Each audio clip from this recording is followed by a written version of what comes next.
After arriving at Glasson mid-afternoon and having quite a bit of fun trying to moor in the wind, we went for a wander around. Glasson Village is a great place to explore and has a smokehouse, a pub and a cafe, as well as fantastic views across to Blackpool and the Fylde coast from Tidebarn Hill.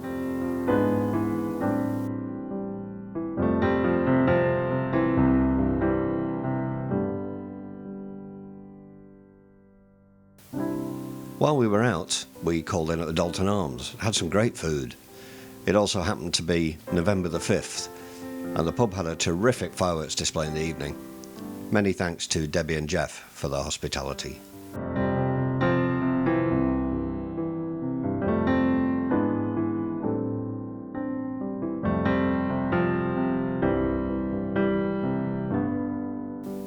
By the morning, the wind had dropped, and as we set off, Mark, Adam and I were joined by Gary for a couple of days. Glasson Basin is 14 feet deep and covers an area of 36,000 square yards.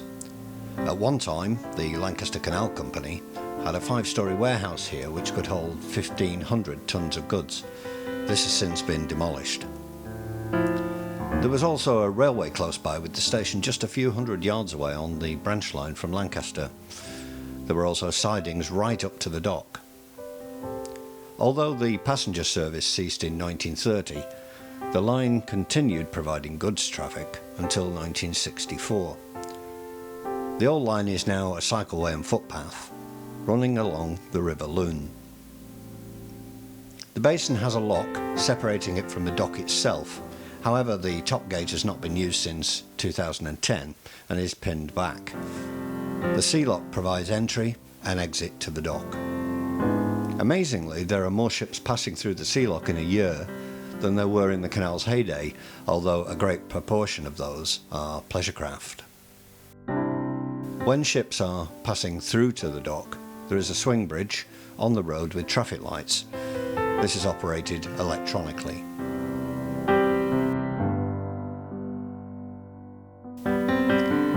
The basin provides services such as a chandlery, wet dock, slipway and hoist, and facilities for boat repair. It also has moorings for 220 boats.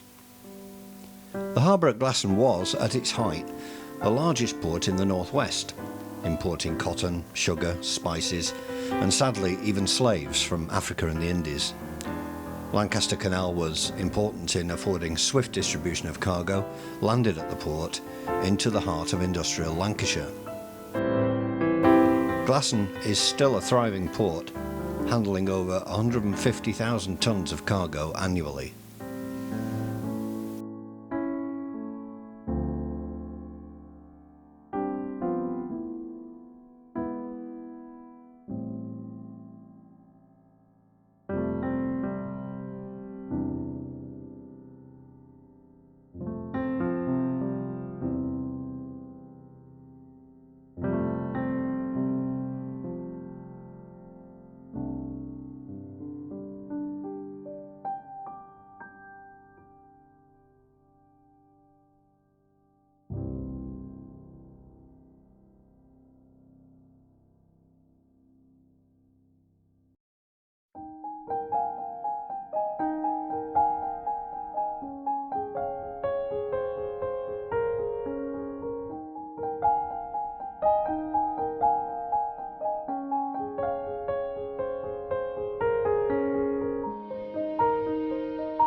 On the left is Christchurch Glasson, and wasn't built until 14 years after the canal in 1840, with the present chancel and vestry being built in 1932.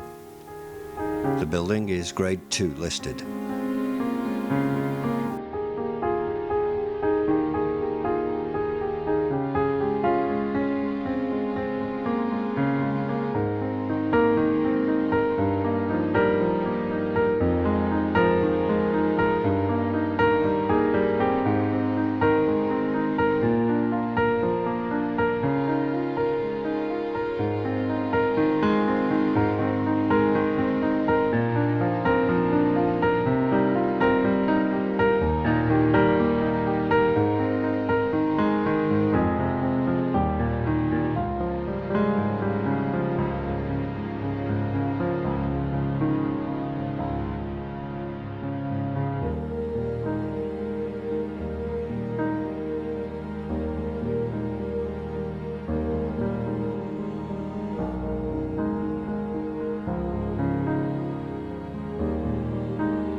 One thing we noticed on this stretch of water was the sheer amount of coots.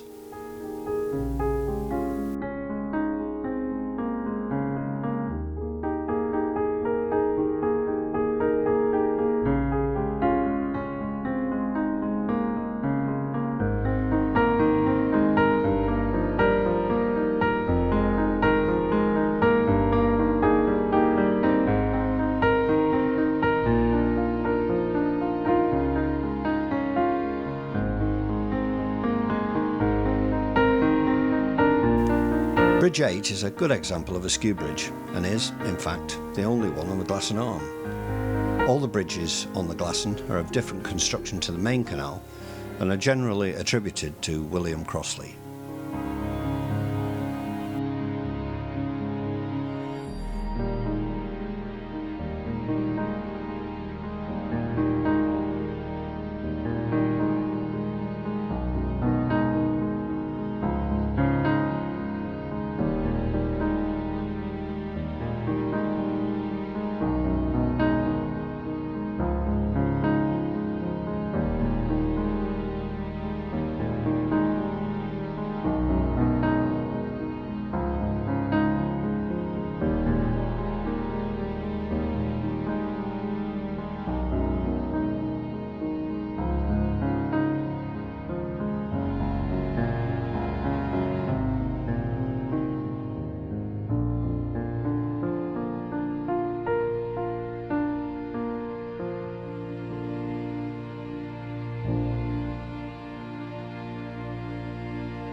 Up ahead you can see the mill.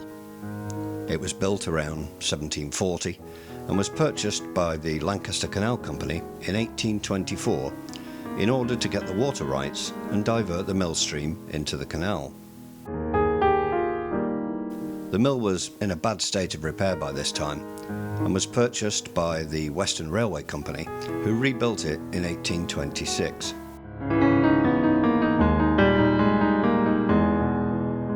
The railway then leased the building out to William Pye and had 3 stone piers, a drying kiln, 2 cottages and a garden. Interestingly, the mill was driven by a water turbine and not a wheel, with the mill race actually running through the building and exiting via the tail race just below Lock 6. The turbine was removed by the then owners, W&J Pye Limited, around 1970. Unfortunately, the mill race has been filled in relatively recently, so can no longer be seen. The mill, now known as Mill at Condy Green, is now a hotel and restaurant and has a great view of the lock from the dining room.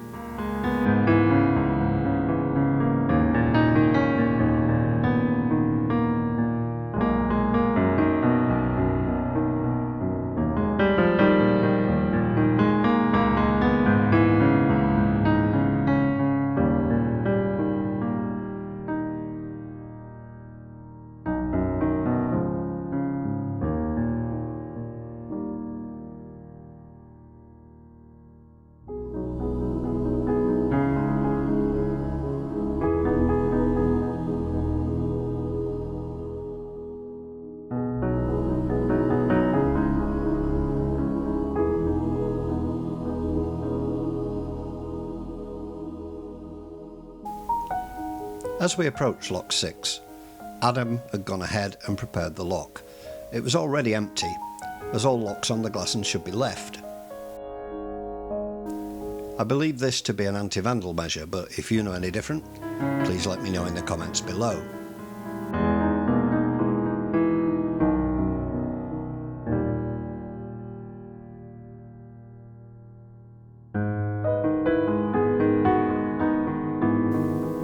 As we entered, a couple who had been walking down the towpath mentioned that the pound between locks 4 and 5 was very low. The top gates of Lock 6 were locked with security keys and couldn't be opened.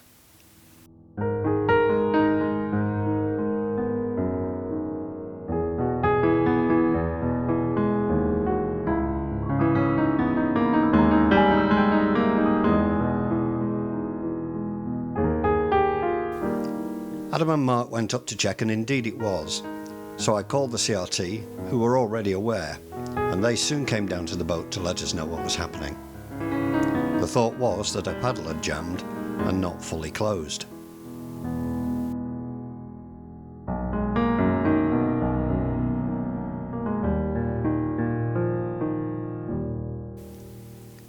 They were letting in water from the main canal and also from the river to top up, but it would take some time.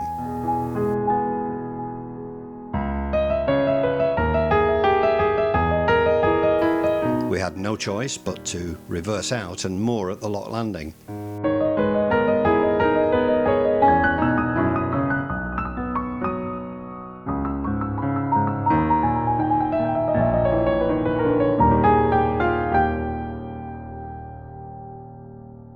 By now it was about 10 AM, but we would not be able to move until about 2:30.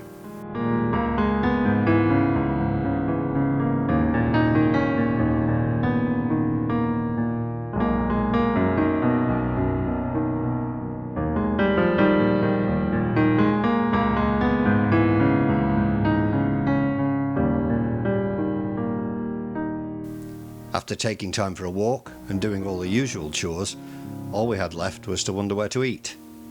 Now, if only there was an inn nearby.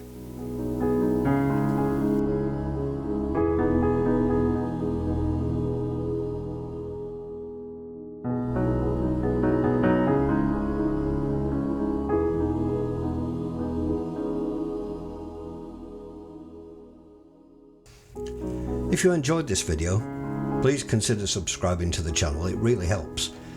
Clicking the bell will notify you when I release a new video. I welcome all comments and will always reply. Many thanks for watching.